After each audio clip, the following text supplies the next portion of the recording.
چۆن سلەیمانی لە پرۆژەی هەژماری من پێشدۆک کەوت. ئاماری بەشداربوونی فەرمانبەرانی سلێمانی لە هەژماری من گەیشتۆتە چەند. ناکۆکیەکانی هەرێم و بەغداد لەبارەی تەوتین و هەژماری من گەیشتوونەتە کوێ.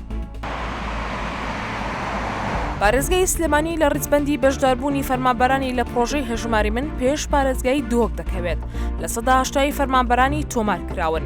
ئەوەش دوای چەند مانگێک لە کردنەوەی بنکەکانی پرۆژەکە کە پێشتر بۆ ماوەی چەند مانگێک داخران. بەپێی دوایین ئەماری پرۆژەکە کە دەستبەی کەوتووە تا ئێستا زیاتر لە 800,000 فەرمانبەری حکومی لە پرۆژەی هەژماری من تۆمار کراون بۆ وەرگرتنی موچەکانیان لە ڕێگەی کارتی بانکیەوە.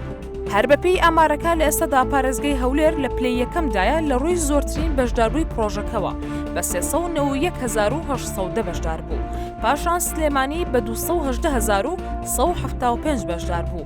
دواتر دۆک بە 200,155 بەشدار بوو. ئەوە لە کاتێکدایە بەپێی ئاماری پێشووی پرۆژەکە و کاتێک ژمارەی بەشداربوون 400,840 بەشدار بووە. هەولێر لە پلەی یەکەمدا بوو بە 239,280 بەشدار بوو. پاشان دۆک بە 125,770 بەشدار بوو. دواتر سلێمانی بە 35,790 بەشدار بوو. عزیز ئەحمەد جێگری بەڕێوەبەری نووسنگەی سەرۆکوەزیرانی هەرێمی کوردستان لە تۆڕی کۆمەڵاتی ئەکس ڕایگەاند نزیکەی لە 8 فەرمانبەرانی مەدەنی لە پارێزگای سلێمانی لە هەژماری من تۆمار کراون و پرۆسەی ڕادەستکردنەوەی کارتەکان دانانی ATM خێراتر دەکەن. کۆتایی مانگی دەی ساڵی ڕابردوو بنکەکانی هەژماری من لە سلێمانی داخران بەهۆی ناکۆکیەکانی یەکێتی و پارتی لەسەر پرۆژەکە. بە هۆیشەوە وەزارەتی دارایی بژاردەی خۆتۆمارکردنی بە شێوەی ئۆنلاین خستە بەردەم فەرمانبەرانی پارێزگای سلێمانی. لە نیسانی ئەم ساڵدا و دوای ڕێکەوتنی یەکێتی و پارتی لەوبارەیەوە تیمەکانی هەژماری من لە سنووری پارێزگای سلێمانی دەستیان بەکارکردن کردەوە و هەزاران فەرمانبەر ڕویان لە بنکەکان کرد بۆ خۆتۆمارکردنیان. دوای کردنەوەی بنکە داخراوەکان حکومەتی هەرێم دایان ئامەری ڕاکێشانی پارەی لە پارێزگای سلێمانی جێگیر کرد لە کۆی زیاتر لە 400 ئامەری پارە ڕاکێشان کە لە سەرتاسەری هەرێم جێگیر کراون.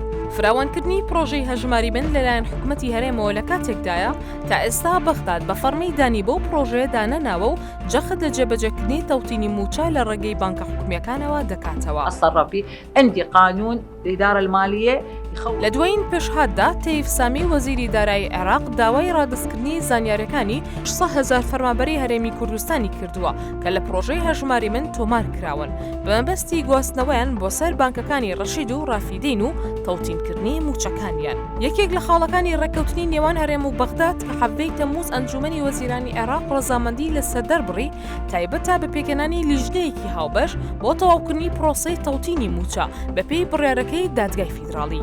ڕێکەوتنەکە 3 مانگی دیاری کردووە بۆ تەواوکردنی کارەکانی لیژنەکە لەوبارەیەوە و جەختی کردوتەوە کە لەو کاتە بەدواوە موچە تەنها لە ڕێگەی ئەو سیستەمەوە دابین دەکرێت. بە وتەی سەرچاوێکی ئاگادار لە بەغداد بۆ سبەی محەممەد شیع سوودانی سەرۆکوەزیرانی عێراق لە کۆبوونەوەکانی ئەم دوایەی لەگەڵ پەرلەمانتار و لایەنە کوردیەکان جەختی لە جێبەجێکردنی تەوتینی موچە کردوتەوە.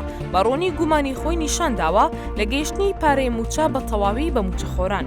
جەختیشی کردوتەوە ئەوان ئاگاداری هەژماری من نین و کۆدی ئەلکترۆنی فەرمانبەرانیان ڕادەست نەکرا.